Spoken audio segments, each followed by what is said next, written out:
Hello and welcome everybody to another edition of the Lunchtime Chats. Here we are, and I'm on the road again. All right, well, I'll give everybody a moment to get on board. Welcome, welcome, welcome. For those of you who are new and or listening to the recording, my name is Christina, and I am an acceleration expert. That is a consciousness acceleration expert. And we are here to talk about those topics and issues that are significant for us new paradigm visionaries, way showers, and star seeds.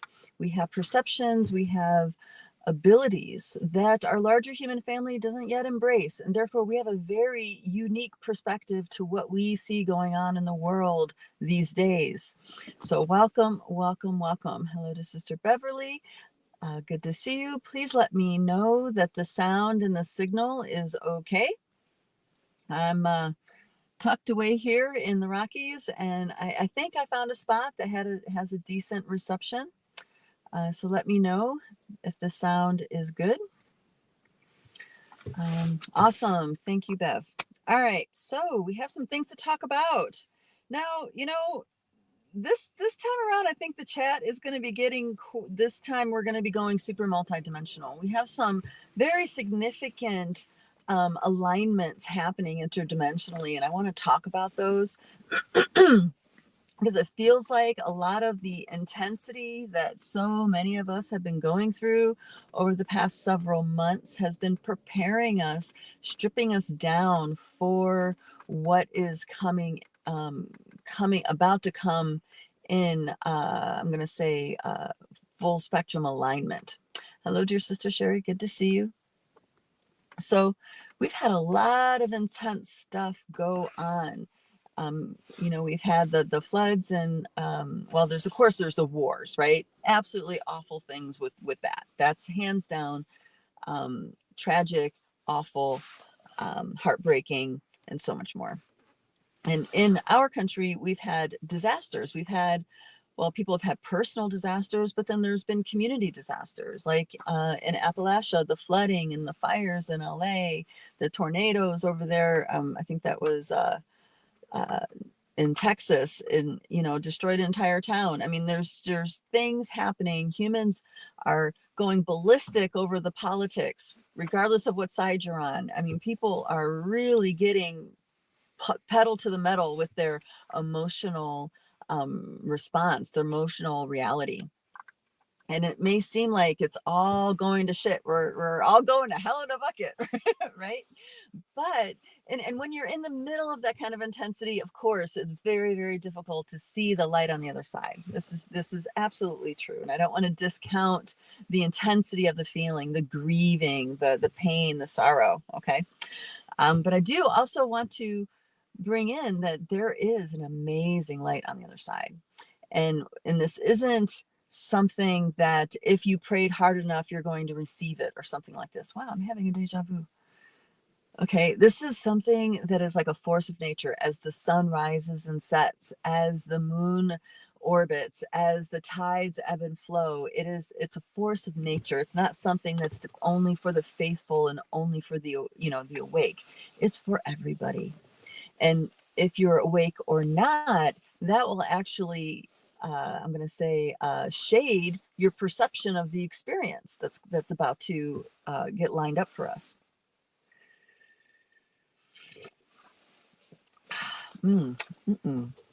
Anyway, so there are massive collective grids coming online that are stellar in nature. And when I say stellar in nature, I'm talking about it has the frequency, cosmic frequencies of platinum and diamond flames and diamond encodements, combined with different kinds of geometry that is closely related to the great white mother dragons and the beings that we call unicorns. Now, I know there's, the mythical being, they call them mythical beings, but when you get into the interdimensional reality, you start to realize that the things that have been talked about in mythology have a level of reality to them. So when we think about the stories of unicorns, it's about purity, it's about wholesomeness, you know, and a innocence, a untainted innocence. And these are the kinds of frequencies, these are the kinds of codes that are coming in and taking anchor in our collective grids. Now, let me back up a little bit and start talking about collective grids, 4D fields, and 2D fields. So, so we have intensity, and there's a light coming. All right, it's a force of nature. So we have that part laid out. So now, let's get into the nesting dolls of that create our experience. Hello, dear sister Callie. So good to see you. I was thinking about you, darling. Oh my gosh, I'm gonna take a time out from what I'm talking about. I was thinking about coming, but something told me I was not going to be going the southern route for some reason. It turns out there was a snowstorm and I had to go the northern route. So but you've been on my mind, darling. Anyway, getting back to so there are many nesting dolls that create our here and now experience. And I talk about them with like 1D, 2D, 3D, stuff like this. 3D being this linear space that we see. You throw something, it flies across the air like an arrow and lands somewhere. You know, this kind of reality. The kind of reality that we you know, get a job and we do the program of what a life is, and maybe we have a family. You know, this is all the 3D reality. But the way we think, the way we feel, what we perceive, what we draw to us is actually in different nesting dolls. It doesn't come from this 3D reality. The 3D reality is where we experience it, but these other pieces come from another kind of another dimension, like the 2D field versus the 4D field. So many, I don't know how many years it's been, probably about 5 years ago, when I would do chats, I would do a 9-dimensional activation each time to open up the field so I can talk about current events and different things that are happening in a more expansive way. So this is a really helpful tool to liberate our awareness of the things that are going on. When I say liberate our awareness, I'm talking about when we get really stuck on a particular track, we get stuck on a particular narrative about something, and this is the truth, and you're going to die on that hill defending that truth, right? We get very dialed in this way. And this is a strength that sometimes you need in the 3D world, but it trips us up. It can be something that gives us problems. We can get, you know, stuck in a loop, and we might make decisions that lead to slower growth or no growth, or maybe we need to repeat a cycle when we really swear we're done with the cycle. You know, it's like the narrow way of perceiving, or the rigid way of perceiving, locks us into these certain things. So when we are able to open the fields, it gives us an amazing opportunity to get out of those grooves and perhaps take an eagle's eye view of what's actually unfolding. So in the 9D model that I used to do, there's odd and even nesting, there's odd and even numbers, and numbers have an energy and frequency to them too. So the even numbers are structural, and the odd numbers are exploratory. So you can say the odd numbers were feminine, and the even numbers were masculine. So there was a structure, and then the next dimension would explore it. So for example, we have this idea in this reality that we live in a free will universe. That's kind of true, because, you know, it's not like we're given informed we're fully informed to the things we're consenting to, of course. So how do you really exercise your free will where you're not really, you know, making the actual choice? You don't know the choice you're making. But I digress. Let me get back to. So these odd and even numbers, this exploring and structural kind of going back and forth of creating the compilation of nesting doll experience of 3D is an oscillation. Okay. And one nesting doll, especially an even number nesting doll like a 4D or 2D, actually informs on a structural level what's going to be expressed and explored in the 3D. Okay, you guys with me so far? So, for example, 2D is, that's cellular language. That's the cellular level, the molecular level. It's the language of atoms and molecules, electrons. It's also the language of ions and cellular exchanges and chemical reactions, mechanical reactions on a nano level, stuff like this. That's the 2D. Then we also have crystal beings. We have, that's another kind of interaction within 2D. So we have lots and lots of a variety that create that 2D dimensional field.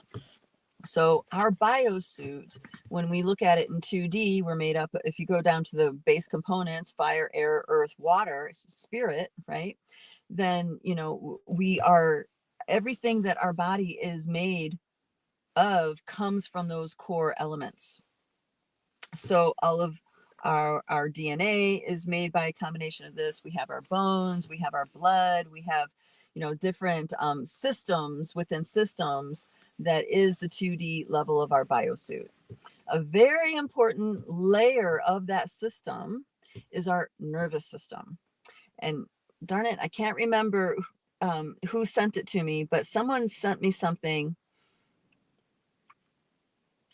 and it really rang true when I heard it. And it had to do with the kind of our nervous system is the holographic, not the holographic, that's not the right wording. Our nervous system is a highly charged electromagnetic apparatus.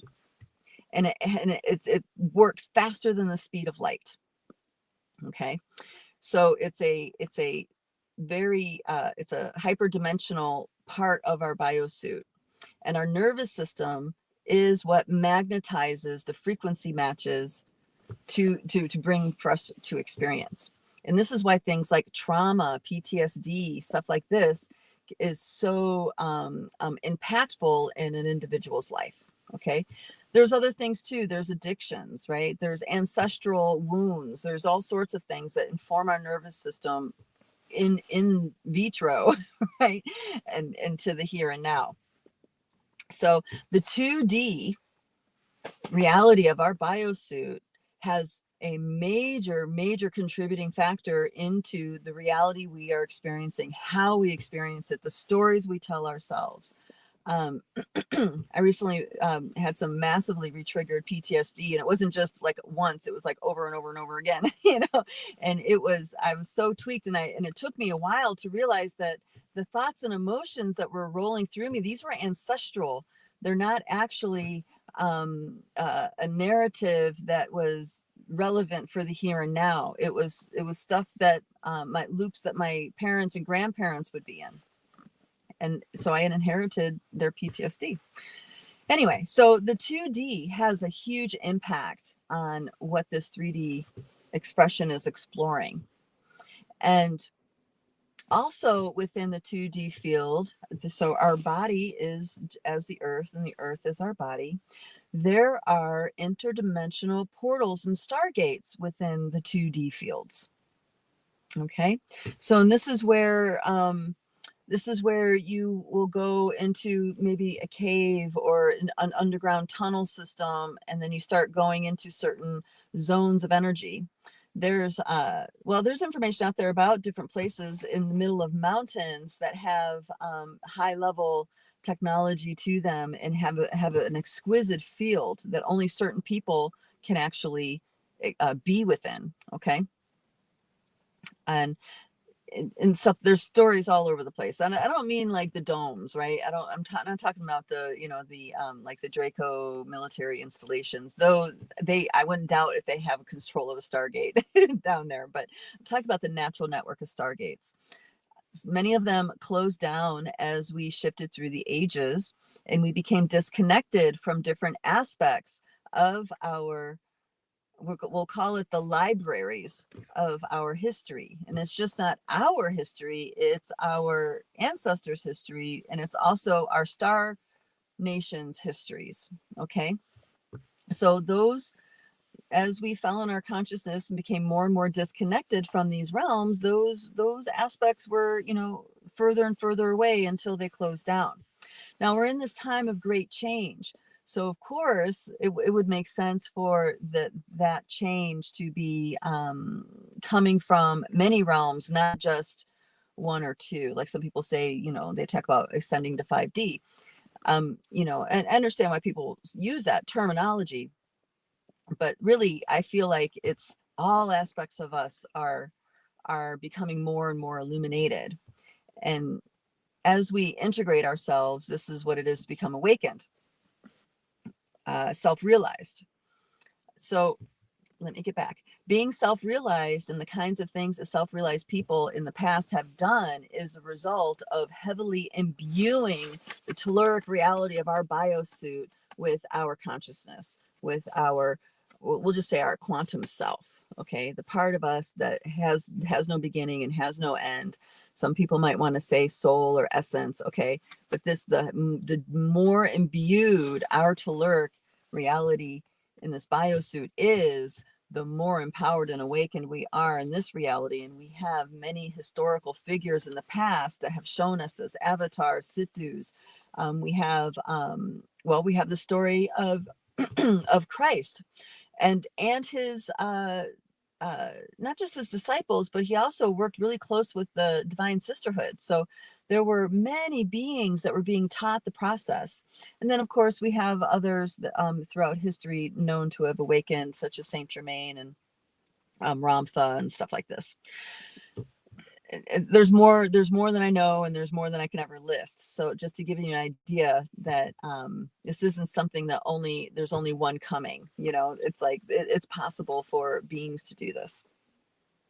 Okay, so that's the 2D relationship. Now let's look at the 4D relationship. The 4D relationship, this is the collective field. It ties into our energy field via the solar plexus. And that's specific to Western culture. I've talked with Taoist masters that explained that when you go to certain places in the East, the collective field is very different, and people connect to the collective field through their crown. Okay, now that means that their energy system is set up differently, and that means they have different beliefs, different perspectives, different, you know, a completely different way of relating and looking to the world. Just to paint a little picture here. So here in the West, we are all connected via our solar plexus to this collective field. Now, the collective field is influential even if you don't believe some of the programs that's in the collective field. It still has an influence. Okay, and that's because of our thoughts. If there are thoughts coming in that we start thinking about or having feelings about, we just said yes to something that perhaps we don't actually believe in the collective field. Okay, so say I don't know, you have a certain feeling about a particular pocket of religious culture, right? You don't believe in it at all, but you have thoughts and feelings about it, and then you start engaging mentally, emotionally in those thoughts and feelings. Now you're plugged in. You're plugged into that collective. You don't have to agree with a collective grid in order to be plugged into it. But once you're plugged into it, it begins to inform you on a subconscious level. So now it's participating in creating your reality in a way that you can't be aware of, because it's in the subconscious. It's subconsciously coming through you. And this is why it's so powerful for a group of people to hold space. So a group of expanded, centered people holding sacred space is a gift of really, it's a gift from Creator to be able to have that, because you can quite literally unplug from all sorts of collective grids that you didn't even know you're unplugged from by that space being held for you. The beings of the Fey realm also talk about the 4D field and how that 4D field actually informs their behavior. Okay, the 4D field informs how the different Fey beings behave with each other and with other elemental beings. And this is also true with the wildlife, also responds to these collective fields. These collective fields aren't just invisible light grids, they also have an electromagnetic quality to them. So it's just less dense, right? It's less dense than the 3D experience. So the collective field right now, if there's something in the collective field you are really suffering about, like say you hate Mr. T, or you're venomous for Palestine, or you're angry about whatever, losing your job, losing everything you have because you got laid off, right? Things like this, then, it's compounding energetically. It's like, this is the meltdown, right? This is the meltdown. And that meltdown is unavoidable because change is upon us. Change is upon us through all these nesting doll realms. It's not just the political 3D world. It's an entire interdimensional ecosystem that is shifting into a different energy. So the 3D, the stuff that cannot be, cannot keep going the way that it is getting crushed. It's getting crumbled. And that's the example I gave with the politics, for example, that's the 4D field. They put all kinds of noise into the 4D field, and then people are angry about it, blah, blah, blah, blah, blah. So it just creates a bunch of chaos. But you're also having, it's actually very personal. Even though it's collective, it's very, very, very personal. Okay, agonizing, heartbreaking, soul crushing for some, right? So this is all happening not because of the 3D rule structure. It's happening because the change is upon us, and whatever is not going to be able to accept these new, I'm going to say, more aligned and awakened consciousness grids is going to get blown to smithereens. It's going. And these grids are unstoppable. Okay. Like I said, because it's a force of nature. It's not because, we prayed good and we're good humans and we fear God, or, you know what I mean? Whatever the program is that tells you you're a good person and in good standing with spirit. It doesn't, or maybe you feel like you're not in good standing with spirit. It doesn't matter. It doesn't matter. This is for everybody. And that's because this concept that we have about being less than, not worthy, a sinner, or, you know what I mean? This is a program that's in the collective grid that has been passed down through so many generations. It actually crossed over from a 4D field idea and anchored into our telluric reality. This is why it's such a big thing. It's for everybody has it. Everybody has some level of this. And this is getting purged. It's getting purged. And how do we purge it? We feel it. Unfortunately, we got to go through that, for some people, hell of feeling it. Now, you can choose not to feel it and push it away and push it on to, and really what happens, you start pushing it on to other people. So the people around you got to deal with it and not you. But you don't get away. It's still going to be there.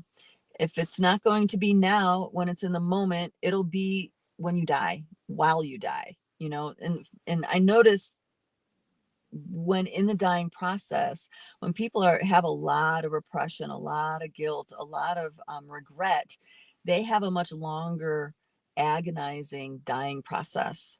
There's so much density stuck in their system versus people who, have done work, or they're welcoming they're welcoming what's coming because it's time. It's like they're really ready to let go. Then they can let go quickly, and it can be an easy death.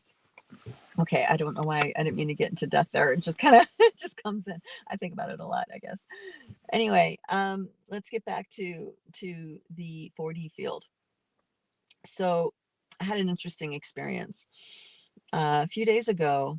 Well, one, I noticed that where I was out east, there's like a heaviness within the grid, and a lot of people didn't feel good about themselves. They really didn't feel good about themselves. And even though, you know, it was just a really heavy thing. And I don't need to go too much into it, but as I go from east to west, the energy shifts so much. So when I was in the east, I was just noticing like these black blobs that would kind of like be around, or I would notice, you know, shadow things darting in the corner of my eyes, you know, stuff like this, which is, to me, is, you know, a visual of a layer nesting doll that is occupied with unconscious beings or whatever. So as I get further west, it's less and less and less. And then I'm driving. Where was I? I think I might have been in Minnesota. And they weren't black blobs anymore. They were iridescent purple ones. And then other things started coming in. And then out of nowhere, I saw this massive diamond flamed dragon come out and just blow a breath. And as they blew this breath, this grid just lit up. And this grid was gigantic. It seemed like it was small, like inside, but it was, when I looked outside, it was gigantic. It spanned for miles and miles and miles, and it connected with things in the Telluric realm. This is a really beautiful thing, guys, because when you have things bridging from the collective field to the Telluric realm, our ego driver cannot stop that. You know what I mean? Our flaws as humans, our dumb decisions, our great decisions, our this, our that, does not stop the illumination that happens, because it's out of control of our ego driver. We have no power in that capacity, in that realm. You see what I mean? When it's a force of nature, we just have to watch it happen. And this is what I was watching happen. And then all sorts of things were illuminating. You know, it was, I don't need to go into the full thing, but what I started to see was these different telluric crystalline realities starting to, like, I don't know if you've ever seen those telescopes that move like this, and you know, I can't remember what what array that is, but they all kind of move together mechanically, you know. Anyway, it was like that, maybe not mechanically, but they were all orientating to each other in a certain way.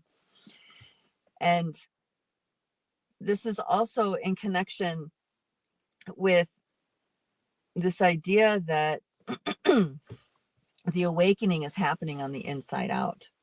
I feel like this level anyway of the awakening process, our telluric intelligence is in the process of upgrading, and that's going to create challenges for our ego driver, because now because of that reality, we are forced to walk the walk we need to walk in order to maintain wellness, right? Because our bodies aren't having it. Did you ever have kids?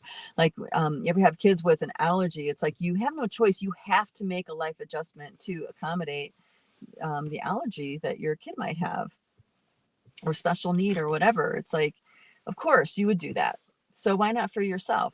Of course you're going to do that, because if you don't do it, stuff like not being able to sleep, not being able to eat, not being able to concentrate, not being able to, you know, getting so inflamed, you're not going to be able to move around. I mean, it's like that. There's no choice. It's like, if you want to be able to get out of bed and walk across the room and not be in pain, you're going to need to do what you need to do, right? It's like this.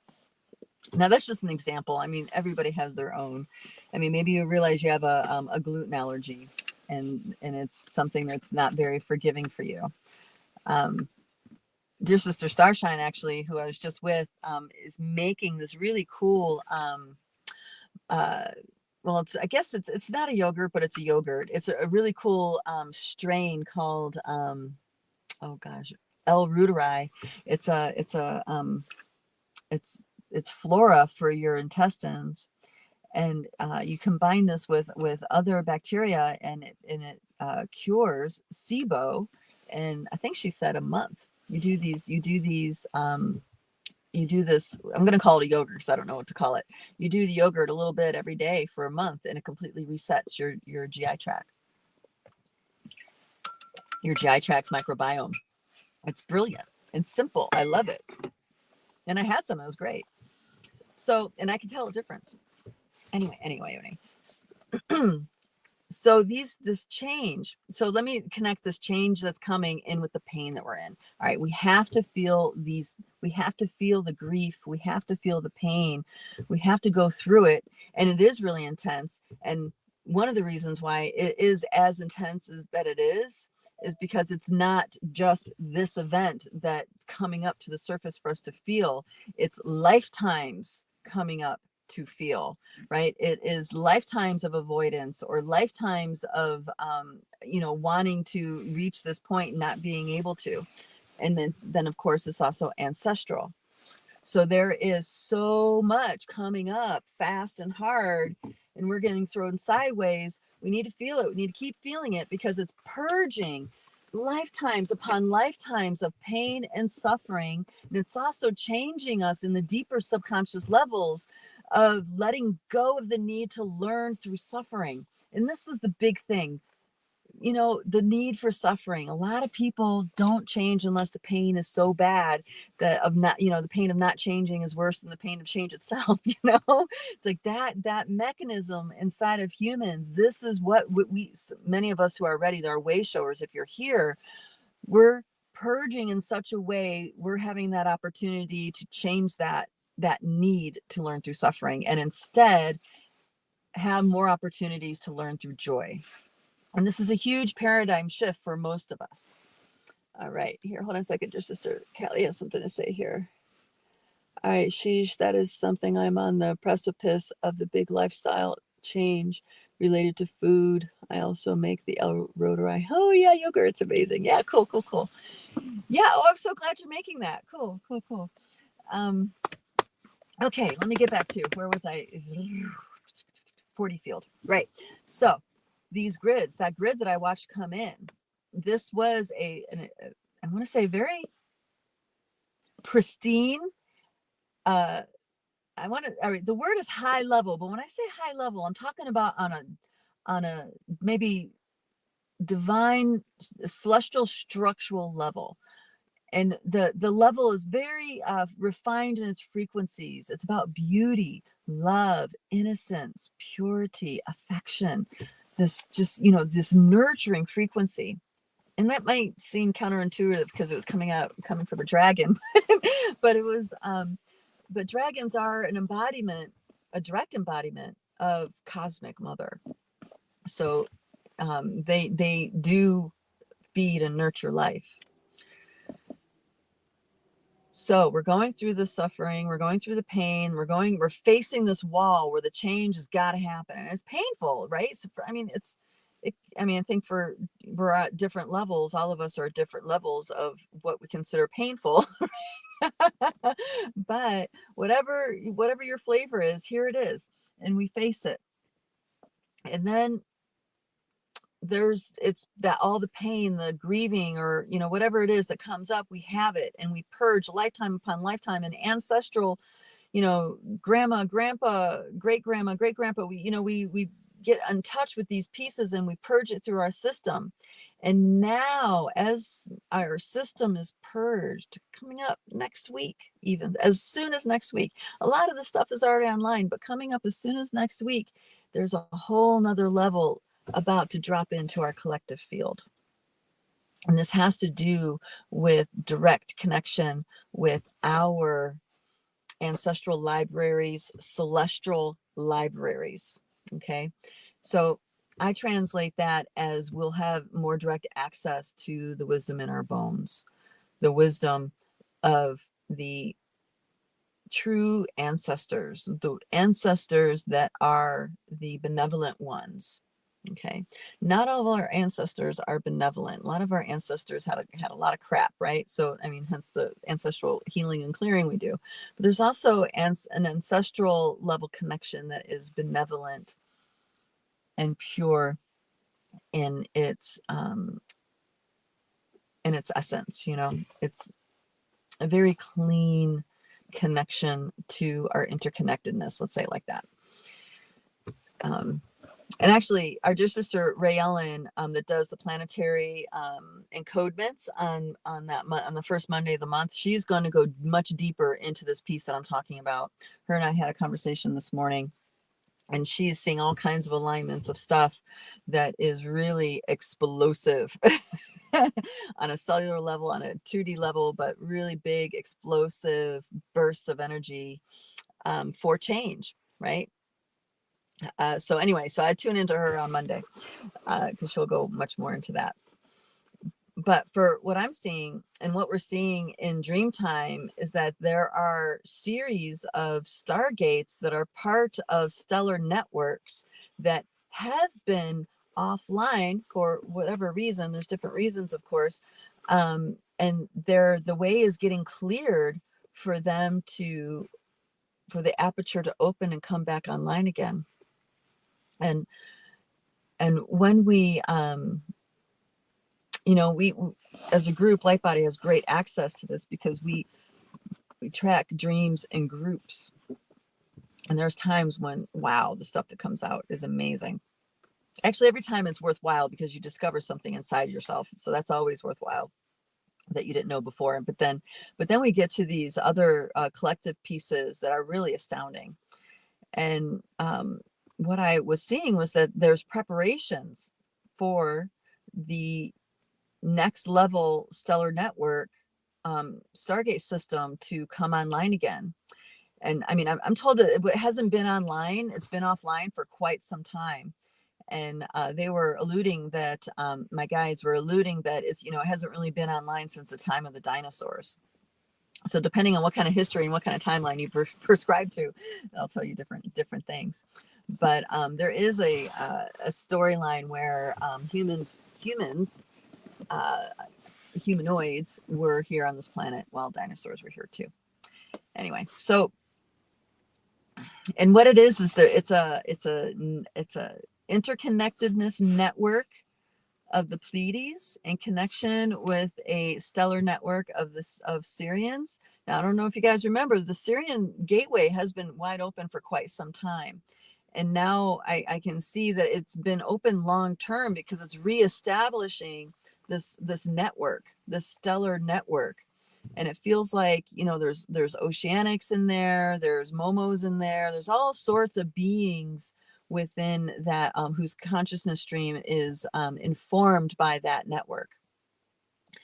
And they're coming together, and as they come together, that's where the big Stargate network opens up in the 4D field and 2D field of our 3D reality. And this is really big stuff. Ray and I were talking about specifically the Pleiadian gateway, and she was talking about it reigniting.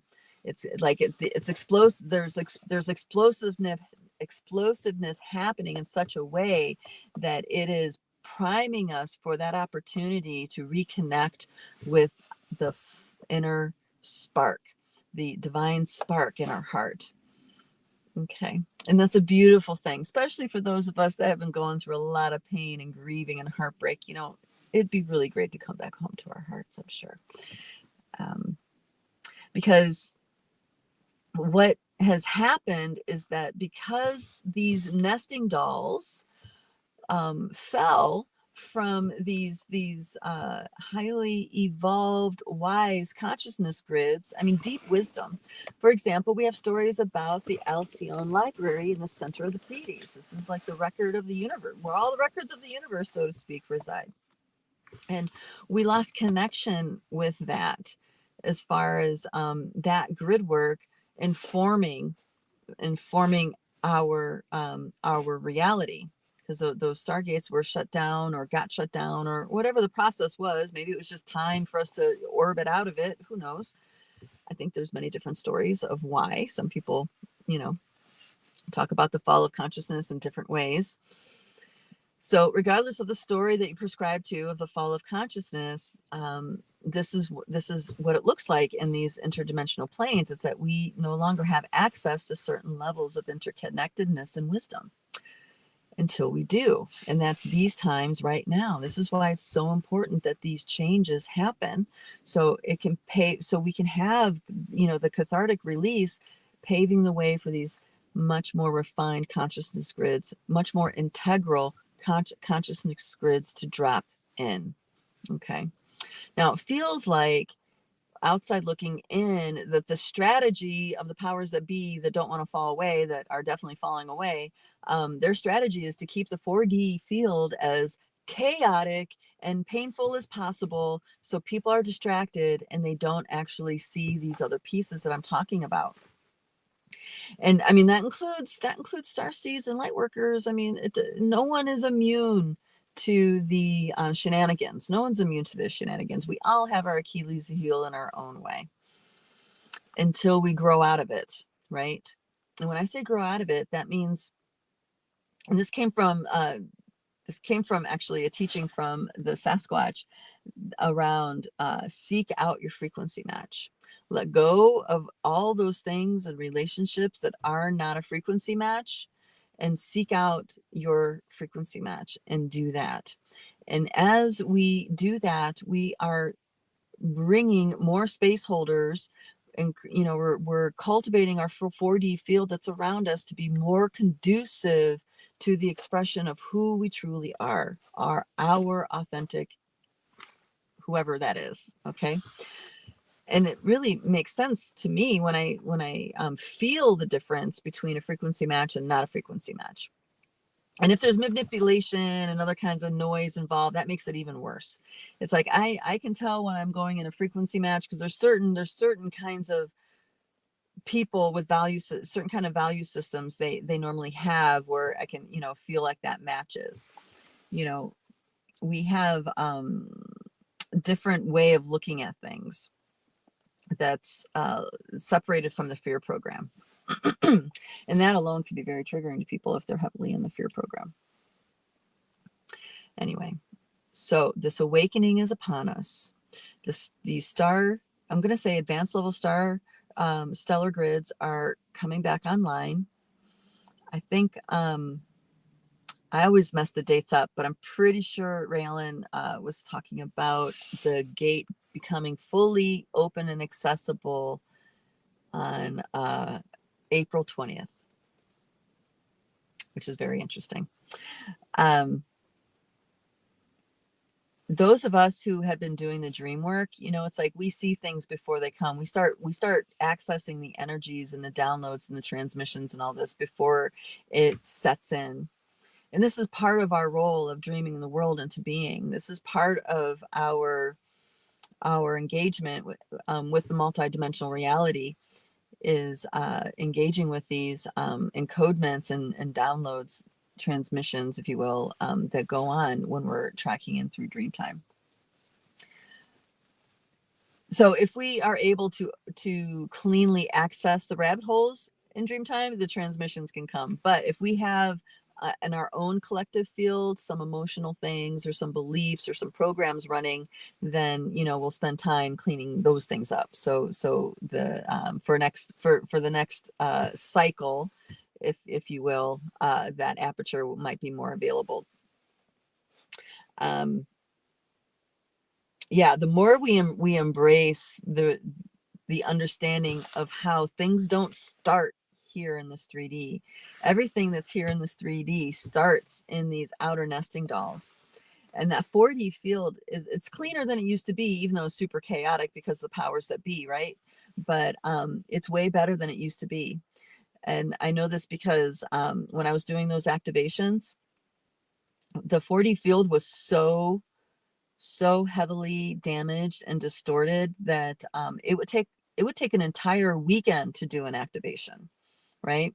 It would take, I remember in the very beginning when I was studying, when there was groups of us going to Lilydale, New York, was studying with Barbara. Every year we came to work with her, and we had to have healers standing in the back of the room to help just keep people conscious, because some people just pass out and fall fall right out of the chair, just opening the fields through words, just her describing the different nesting dolls of dimensions, opening the field. People, the 4D was so shut down and distorted that people would just check out. Drumvelo talked about a similar thing when he was trying to bring his teachings forward, that he did not figure out how to not trigger the audience to the point where half of them left in fits of rage. Okay, that's because that's how heavy and demented that 4D field was. And so take that, I mean, how many years ago? That was late 90s, early 2000s. So the 4D field then compared to now, I was doing those activations. I would be able to activate all those fields and get energy moving through there in an hour, in an hour-long chat, and talk about current events. So it's a lot cleaner than it has been. It's a lot less distorted than it has been before. I mean, I think I've been able to run down those dimensions at the shortest amount of time was about 5 minutes. Okay. No, wait a minute. No, I think I got it down to 2.5. I can't remember. Oh yeah. I can't remember what I was doing. We did some kind of webinar thing, and I was able to break it down in 2.5 minutes in a very succinct way. But that would have never been possible 20 years ago. Never been possible to open up fields like that and have people stay aware, conscious and aware and focused. Anyway, so this field is way clearer, and now that it's clearer, we have to get our own personal stuff purged out so we can pave the way for this other next level stellar consciousness to come in. Now, all right, so the amphibian beings want me to contribute. All right, want me to say a little bit more. So these consciousness grids, it looks like webbing, like a light web between the stars. And some of you may have gone on journeys and stuff and actually seen the stars as a web of light all up above. And this is, it's an interdimensional connection between the different stars. For example, our star, our sun, has a Stargate within it that connects directly to Sirius. And then Sirius has stargates within it that goes to Aldebaran and to Orion and to Betelgeuse and stuff like this. So it's a network of stellar. It's not just beams of light, but it's like you can travel through the galactic highways of light. That's what I can call them. Yes, that's it. Galactic highways of light. So now this is talking about, even though the galactic highways of light are,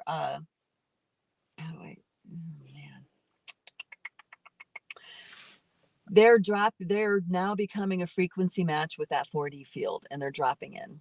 And that means massive liberation from the remaining distortions in our 4D field. So I imagine there'll be a lot more people melting down over the news, the kinds of news that they feed themselves. I imagine a lot more people melting down around the change in life circumstances that have been happening. But it's gonna, as they do that, they're clearing a lot of things away for the people around them, for their ancestors. I mean, all right, so some people might close down and become rock hard, in which case now that what is stagnant is just gonna, it's gonna cause other kinds of problems like dis-ease in certain ways, that kind of thing. So not everybody is on board with the upgrade, but most are. I think more people are on board for the upgrade on a soul level than not, and that's a good thing, because that means maybe not such a mass exodus, so many people checking out, which is actually increased drastically since the COVID years. There's so many more people dying every year.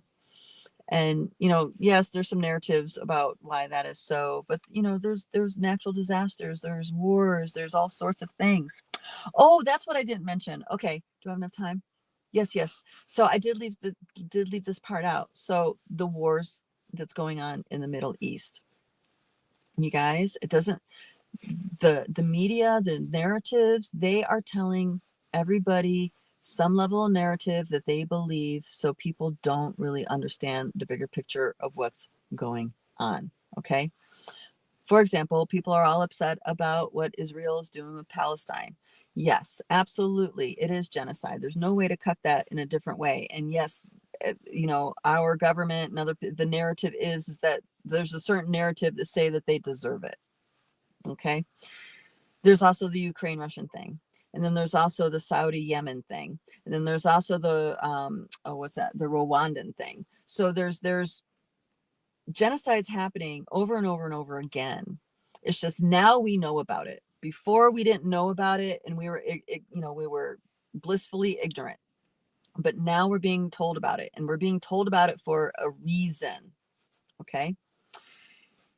So I don't know if you guys know this, but during the Obama administration, Hillary Clinton was the head of state. And she brokered a deal between the U.S. and Saudi for us to supply a massive amount of weapons so Saudi can annihilate I think they're called the Houthis in Yemen, right? A certain ethnic group in Yemen. And they've been bombing and doing that for many, many years. I mean, think about the Obama administration, how long ago that was. So just now we're hearing about Yemen, right? But they have been chasing those people down for decades. It's a mountainous area. It's very difficult to get people. It's easy to hide in the mountains. Maybe this is why I like the mountains. I don't know. Another example is of mountain culture that become infallible are the Basque. The Basque between is it northern Italy and Spain? There's the Basque region. They don't consider themselves, oh, maybe it's French, Italy and France, but they don't consider themselves Italian or French. They call themselves Basque because they never got taken over with any of the regimes that were happening, the invasions that were going on during the World War II when Stalin and all these different dictators were going on. So they were able to completely stay out, keep all of these soldiers and impressive forces out of their region. And that was because it was so mountainous. It's very difficult. And this is how the Quero were able to hide from the conquistadors for so long. I mean, the Department of Inquisition stayed open in Cusco, Peru, up until the mid 80s. So they were hunting those people down from the time they came to those lands in the 1500s to the late 1980s. Okay. And they survived with their teachings intact. Okay. And it was because of the mountains that allowed that. It's the rugged terrain, it's the altitude. And I personally believe that mountains have spirit, and they definitely can be worked with. And actually that the Quero tradition does teach about how to work specifically with mountain spirits. Anyway, let me keep dialing back here. So the wars, all this stuff is happening in the Middle East because this is another Stargate network. This Stargate network is being fought over because the powers that be are after they want to be in charge of the grid when it comes through. But what I'm seeing, what others have seen, is that it's like they're like a bait and switch has happened. They are fighting over the network of the old guard, so to speak. And there's a new network that is re-arising. And the beings of the Telluric realm, the beings of the Fey realm, and so on and so forth, have been protecting these certain regions. So when these Stargates do come online and that network gets reestablished, the powers that be can't hijack it like they are fighting over to hijack the one in the Middle East. I think it's an 11D Stargate. And for those of you that are familiar with the model, so we have these nesting dolls. The outer nesting doll is the galactic, and then there's another dimension that is created when all these nesting dolls of perceptions get activated at the same time. That's activating your 10D axis. And then once that happens, I'm going to say an orb of illumination, I'm going to say into Cosmic Mother, then that next level illumination comes online, and that's the 11D. Then you have 12D, 13D. 14D is the one that you access when you're ready to stop the incarnational cycle of this reality. You're completely done.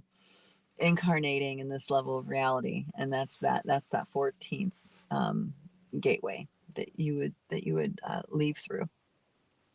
So there's a lot going on. And, some people might call, looking at things in a different perspective and disconnecting and unplugging, that, some people are saying that's spiritual bypassing, but it's not, as long as you are still engaged and aware in the moment of what's going on. You are feeling the feelings that arise when certain data and narrative come to you. As long as you are not ignoring the real reality of what's happening inside of you, and you are actively reflecting, and you're actively connecting, and you're actively engaging in dream time, you are doing exactly everything you should be doing. I don't like the word should, but you're doing your job. Let's say it like that. Your responsibility as a human in this awakening journey. Now, of course, we get impulse to do other things, go even above and beyond and all that. And that's completely fine too. Whatever feeds your soul, whatever makes you happy. If, there's this, I had a friend of mine, she loved to make costumes. So she would make costumes for people, and dress them up. Even if they had nowhere to go, no party or whatever, she just loved dressing them up. That was like the joy of her world. And, and great. She loved it. She was really good at it. And I remember actually when I was younger, we didn't really watch TV. We played outside. But my grandparents had a big trunk, and it was full of all sorts of fabric, all kinds of fabric, from conservative, traditional fabric to really flashy stuff. And our imaginations went wild. We made so many things. We played so many roles, and this is the creation, that spark that we're getting in touch with here, is what makes us want to create and have fun with it and enjoy it. Do it because you love it. Do it because it brings you shine, like this kind of thing. This inner spark has been fortified by these distortions in the 4D field and the different things like this, and the crossovers, right? They've gotten into our telluric reality.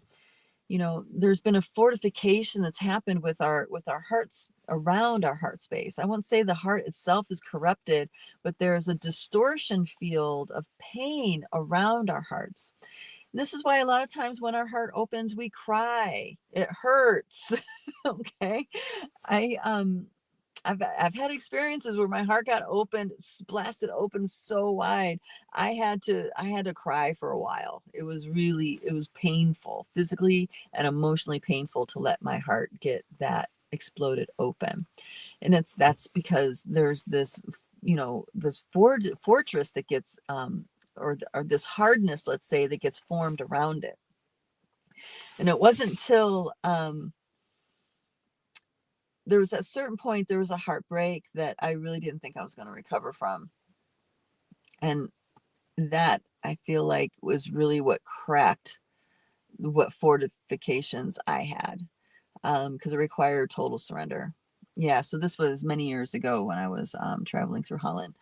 And man, that was that time was full of so much tragedy and pain, and the most amazing love, tenderness, sweetness, holdingness, guidance. It was like all of a sudden, even all those things were going on, my heart was so open, and I was completely in trust. So as it opens, we feel those things. We engage with them. Hopefully we can engage with them in a way to let them just keep moving through. Forgiveness is a wonderful process. There's this song called Ho'oponopono that one can sing. You can look it up online. There's lots of different versions. If you don't have a forgiveness practice that you already know and love, that is a great one. And you sing it to the pain. You sing it for your ancestors. You sing it for whatever comes up in that. And it can very quickly transmute anger / rage, even into the sadness, into the grief. So you can start softening and melting these things with the Ho'oponopono. So we have a wild ride ahead of us, guys. Hang in there. Just know that this is going somewhere. Let the pain that you're in, the fear, the scarcity, whatever, whatever has got you, twisted up, let that keep moving you through to the next, to the next, to the next. So so you can really be wide open to receive this next level of collective frequencies that are dropping in from the higher levels of our being. All right. So, I have another announcement too. Also, I will, so I am heading to I'm going to be off grid for several weeks. I will not be in contact with anybody. Well, with anybody online anyway, only in-person contact. So that means there's not going to be a chat next week, and there's not going to be a chat the week after that. I think there is one the week after that, and then there'll be another break. So I know I do these chats come hell or high water, but as it is, my path is taking me into an unplugged situation. So I won't be able to get online and do these things, and to connect with you guys and have our little conversation. All right, dear sister Beverly chimed in. How do I get rid of this one thing? I don't know what that just. I think there's one next week. Next, is it the 24th? Where's the calendar here? Wait a minute. Let me look. I'm gonna look. Give me a moment. Momentito, por favor. Oh, you're right. Yes. So there is one next week on the 24th. There's not going to be one on the 1st or the 8th of May. Okay. So I'll see you next week, and then 2 weeks from then, the 1st and the 8th, I won't be. There we go. Thank you for keeping me straight. All right, darlings, thank you so much for your time and your attention. Hopefully what we're talking about here helped lifted you up a little bit, maybe a lot of it, maybe, get you reminded about the larger landscape of what's really going on and the intensities that people are going through and what you're going through. It is going somewhere. So don't worry. This pain, it might feel like this agonizing pain or this agonizing fear in your face that just keeps carrying on and on and on. There is an end in sight. It is taking you somewhere, even if you feel like it's not. Okay, so hang in there. Love you guys. Mwah. Until next time. Bye-bye.